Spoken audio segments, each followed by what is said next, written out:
이재명 대통령이 취임하면서 나란히 발족한 3대 특검의 수사가 본격적인 속도를 내면서 윤석열 전 대통령 부부를 향한 수사망도 빠르게 좁혀오고 있다. 10일 오전 2시 7분께 증거인멸 우려를 이유로 구속영장이 발부돼 윤 전 대통령이 서울구치소에 수감되고 소환 통보 날에 자택은 압수수색당하는 상황까지 이어지고 있다. 우선 내란 특검팀은 경찰에 사건을 넘겨받자마자 윤 전 대통령에 대한 체포영장을 청구하면서 속도전을 펼쳤다.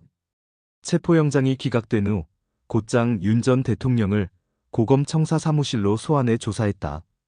지하를 통해 비공개로 출석하겠다는 변호인단 요청도 불허하면서 윤 전 대통령은 포토라인을 지나 들어갔다.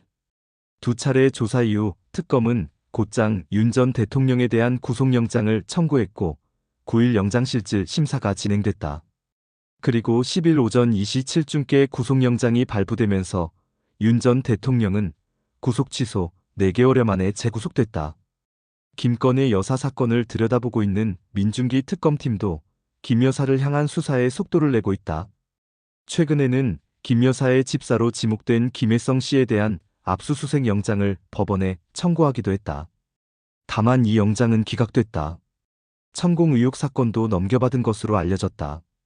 11일 시민단체 사법정의 바로 세우기 시민행동은 무속인 천공의 대통령실 이전 개입 의혹과 관련해 고위공직자범죄수사처에 고발한 사건이 김건희 특검팀으로 이첩돼 수사 중이라고 밝혔다. 이 의혹은 2022년 4월 윤 전 대통령의 관저 선정 과정에서 역술인 천공이 김용현 당시 대통령 경호처장과 함께 육군참모총장, 공관과 국방부 영내 육군 서울사무소를 다녀갔다는 내용이다.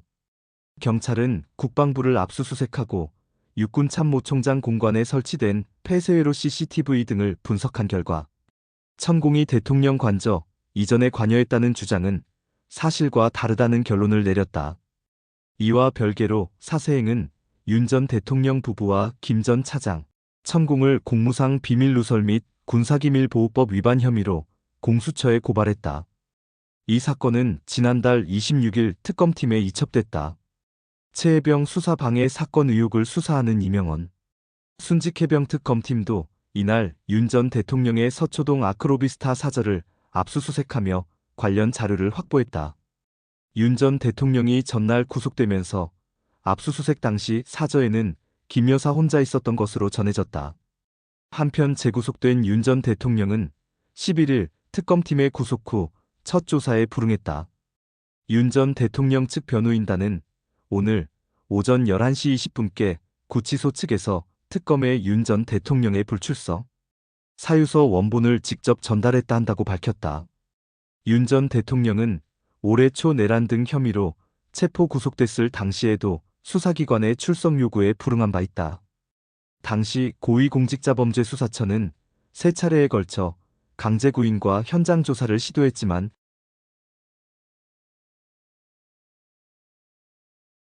윤 전 대통령은 변호인 접견을 이어가면서 조사에 불응했다.